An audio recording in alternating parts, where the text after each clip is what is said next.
Impossible. That's what every doctor said. For 3 years, Marcus Ashford heard it from the best medical minds in the world. Your sons will never walk again. The spinal damage is too severe. Marcus accepted it, paid the bills, stopped hoping. Until he came home early and saw something that shouldn't exist. His twin boys, Owen and Eli, standing in the middle of his living room, not braced, not assisted, laughing, waving bright silk scarves through the air. And the woman between them wasn't a neurologist. She was Elena Cruz, his housekeeper. But Elena wasn't who she claimed to be, and what Marcus was about to discover would either save his sons or destroy them forever. 3 years earlier, Marcus Ashford lost everything in one night. A drunk driver, a rainy highway. His wife Diane died instantly. Owen and Eli survived, but the impact fractured their spines, T12 vertebrae, paralyzed from the waist down. Marcus had billions. He spent $12 million over 3 years. Dr. Chen from Johns Hopkins. $400,000 for stem cell treatment. Nothing. Dr. Vasquez from Switzerland. $800,000 for neural regeneration. Nothing. 17 specialists. Every single one failed. The penthouse became a tomb. His boys sat in wheelchairs staring at nothing. Marcus buried himself in work. Then his housekeeper quit. The agency sent Elena Cruz, late 50s, soft voice, warm eyes. Keep the place clean. Don't bother the boys, Marcus said flatly. But Elena did something strange on her first day. She watched them, intently, the way their feet twitched at certain sounds, the way their eyes tracked movement. She was studying them, like a scientist. Because hidden in her cleaning bag was a worn leather notebook filled with medical protocols, neural pathway diagrams, experimental techniques. Elena Cruz wasn't just a housekeeper. She was Dr. Elena Rodriguez, former pediatric physical therapist. Until 5 years ago, when her 8-year-old son died during one of her experimental treatments. The medical board stripped her license, said her methods were dangerous, unproven. She'd been running ever since, until she saw Marcus Ashford's job posting. Twin boys, paralyzed, no hope. She told herself she'd just clean. But the moment she saw Owen and Eli, something broke inside her. Same injury pattern as her son, same age, same vacant stare. This time, she could save them, even if it meant lying about who she was. But before we continue, click subscribe, like this video, and tell us where you're watching from. This story proves that second chances come from the most unexpected places. Week 2, Elena stopped asking permission. She brought colorful silk scarves, a portable speaker playing specific frequencies, smooth stones. The nurse complained, "This isn't therapy, she's just playing." But Marcus saw Owen smile for the first time in months. He saw Eli clap along when Elena moved the scarves. "Let her continue," Marcus said. By week 3, everything changed. Marcus came home early and found Elena doing something unauthorized. Owen was out of his wheelchair, on the floor, on a yoga mat. "What are you doing?" Marcus's voice was sharp. Elena didn't flinch. "He needs to feel the ground. His body needs to remember what it's like to be down here. He could get hurt. He's fully supported, but his muscles need to remember joy, Mr. Ashford. Because muscles remember joy, even when brains forget." Owen was laughing. Actually laughing. Elena tickled his feet with a scarf, and Owen giggled like before the accident. His left foot twitched, intentionally, following the scarf. Marcus's breath caught. "Did you see that?" "I've been seeing it for days," Elena said quietly. "His nervous system is waking up." "That's impossible." "The doctors looked at scans and charts," Elena interrupted gently. "I'm looking at him."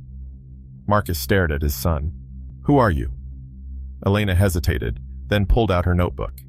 Pages of clinical observations, frequencies, movement patterns, neural responses. "I was a physical therapist," she said carefully. "A long time ago, in Mexico. Can you help them?" Elena looked at Owen, still smiling.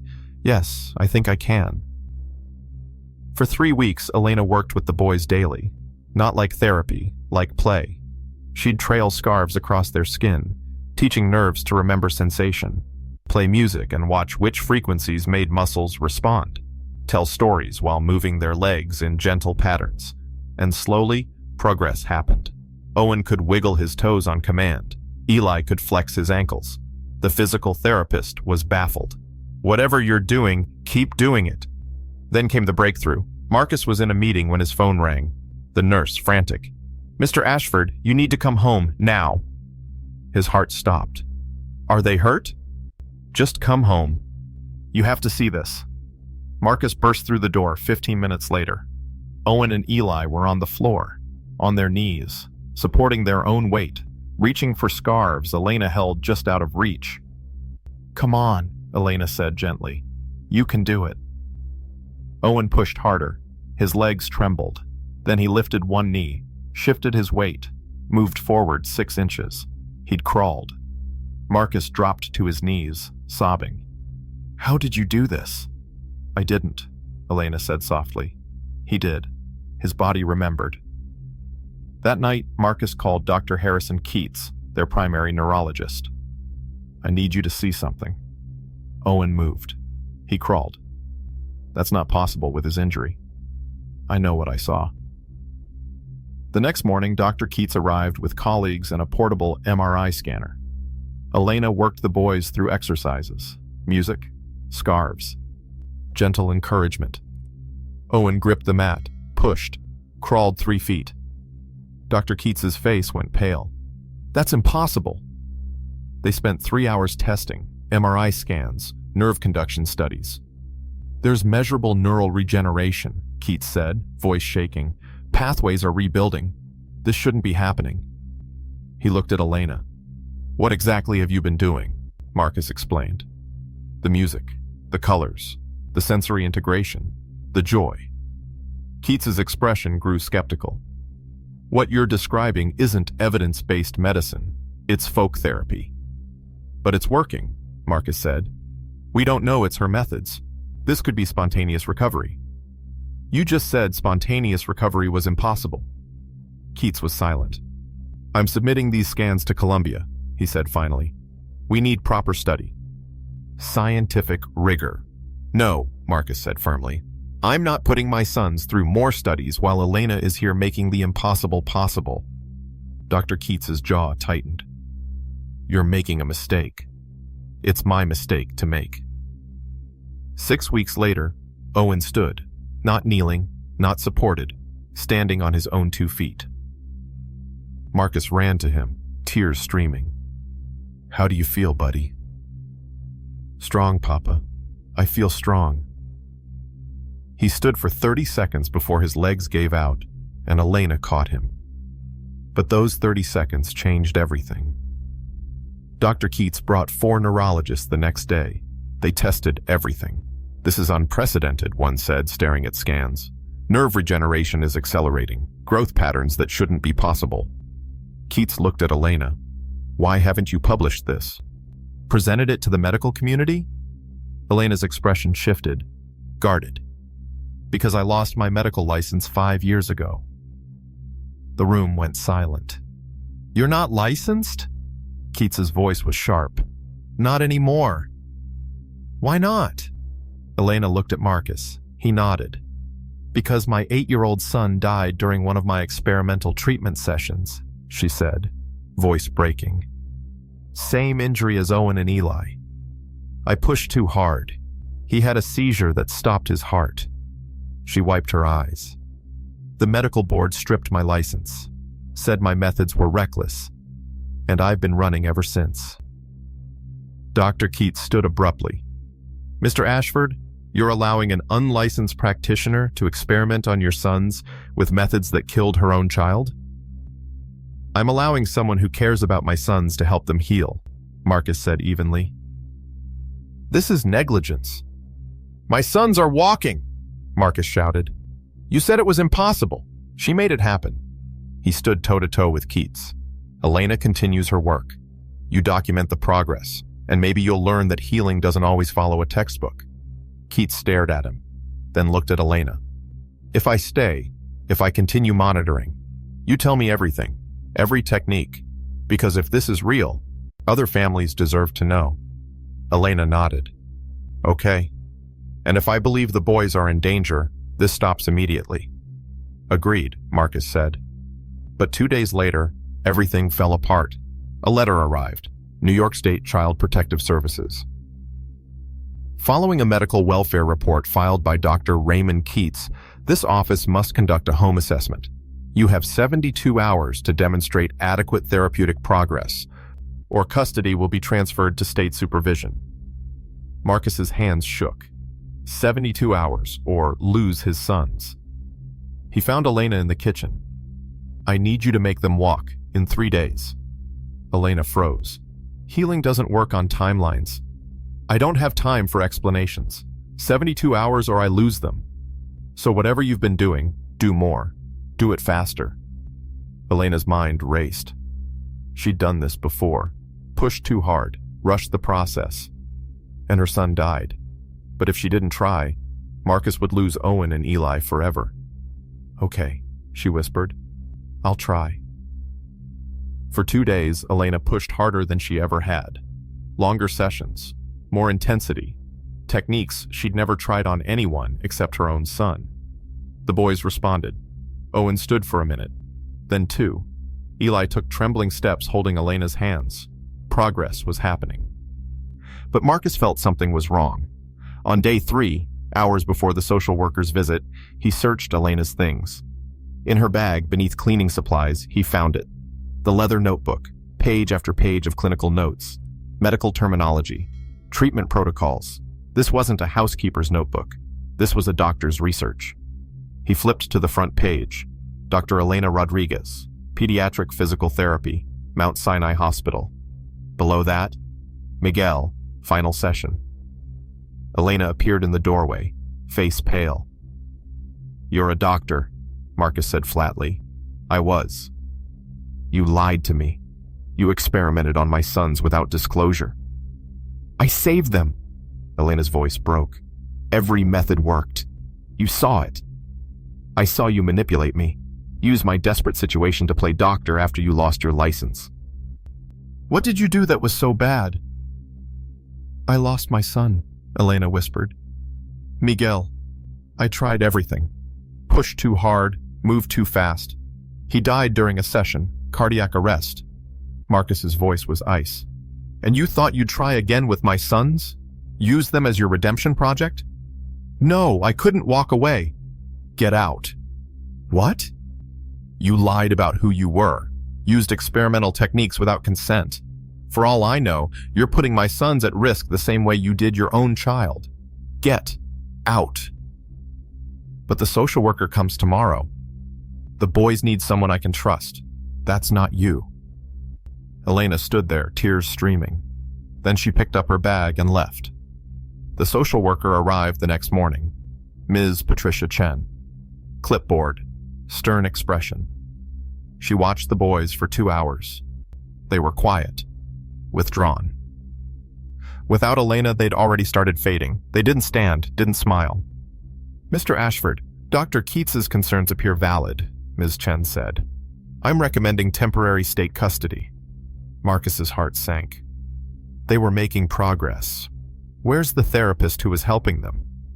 She's no longer employed here. You fired her the day before this evaluation? Ms. Chen's eyebrow raised. I'm recommending state custody pending medical review. You have 48 hours to appeal. The door closed. Marcus had protected his sons by firing Elena and destroyed their only chance.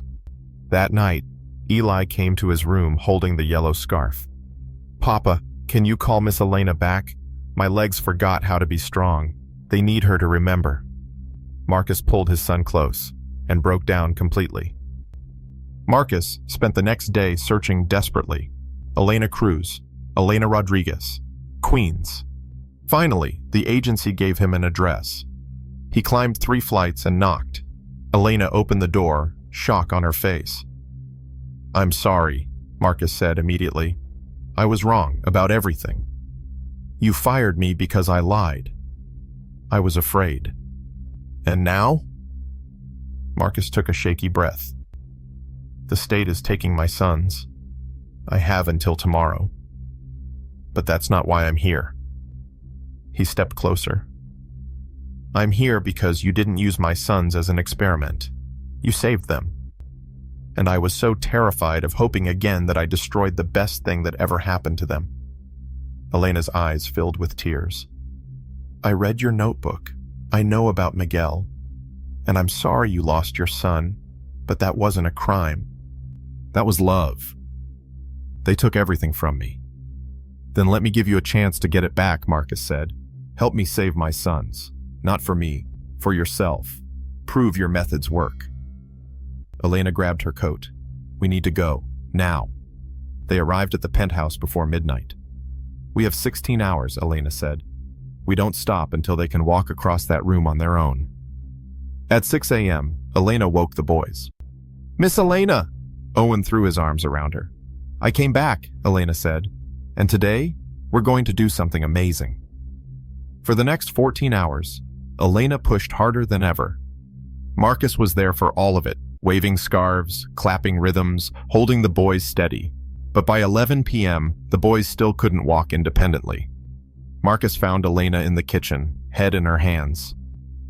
We're running out of time, she whispered. What if I told Ms. Chen we have a new therapist? Buy us another week. Elena shook her head. She'll want credentials, proof I'm qualified. Then we tell her the truth, that you're Dr. Elena Rodriguez, that you've made more progress in 3 weeks than every credentialed doctor did in 3 years. She'll research me, find out about Miguel. Then we own it, Marcus said. We tell her you lost your son, that you know the risks, that you're exactly who my sons need. Elena stared at him. You'd risk everything on me? You already risked everything for them. It's my turn to have faith. The next morning, Miss Chen arrived at 10 a.m. Marcus met her at the door. Before you begin, there's someone I'd like you to meet. Elena stepped forward in professional clothes. This is Dr. Baez. Elena Rodriguez. She's been providing specialized therapy for my sons. Ms. Chen turned to Elena. What are your credentials? Doctorate in pediatric physical therapy from Columbia. 8 years at Mount Sinai specializing in spinal trauma. And your current license status? Elena took a breath. My license was revoked 5 years ago, following the death of my son during an experimental treatment. Ms. Chen's expression hardened. You're treating these children without a license? I'm the only person who's gotten results, Elena said steadily, and I'm asking for one chance to prove it. Absolutely not. Please, Marcus interrupted. Just watch. 10 minutes. If you don't see real progress, take the boys. Ms. Chen looked between them. 10 minutes. That's all. Elena knelt between the boys in the living room. Remember everything we practiced. You're stronger than you know. She turned on the music, handed them each a scarf, and stepped back. Show her what you can do. Owen looked at Eli. Eli nodded. Together they gripped their chair armrests and pushed. Their legs trembled, but slowly they rose, standing. Then Owen let go of his chair. Eli did the same. They stood unsupported. 3 seconds, 5, 10. Then Owen took a step, wobbling, shaking, but moving.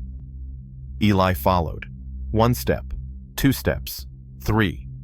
They walked, slowly, carefully, determinedly, across the living room, maybe 10 feet.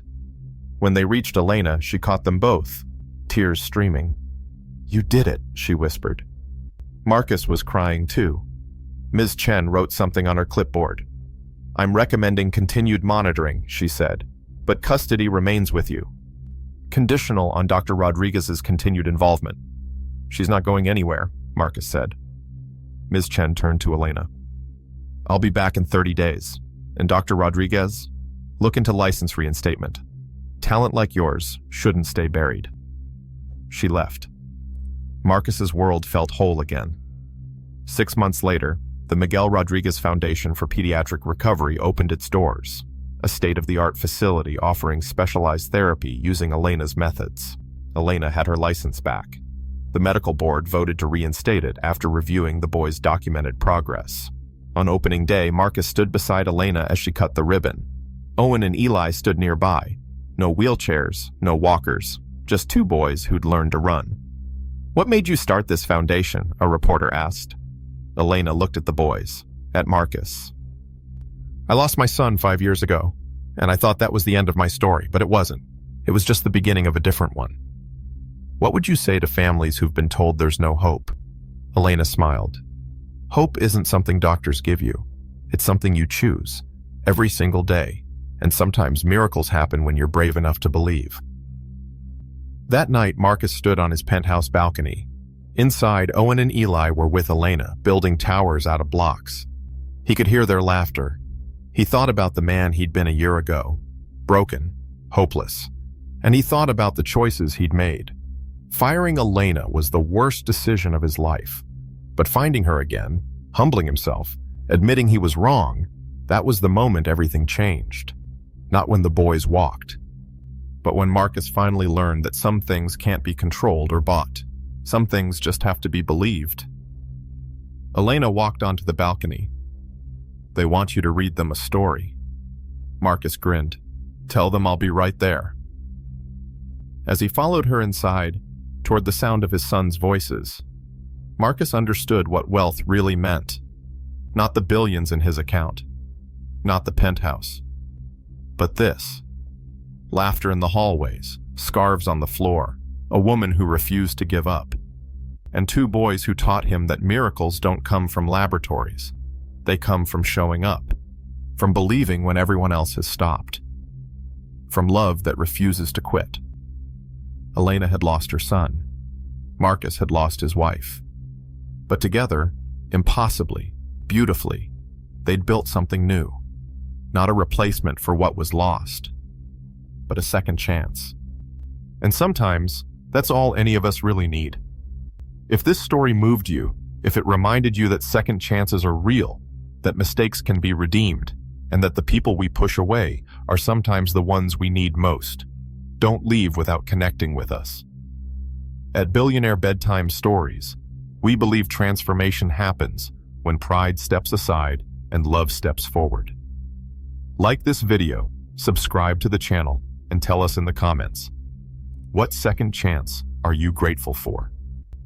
Until next time, stay humble, stay hopeful, and remember, it's never too late to admit you were wrong and fight to make things right.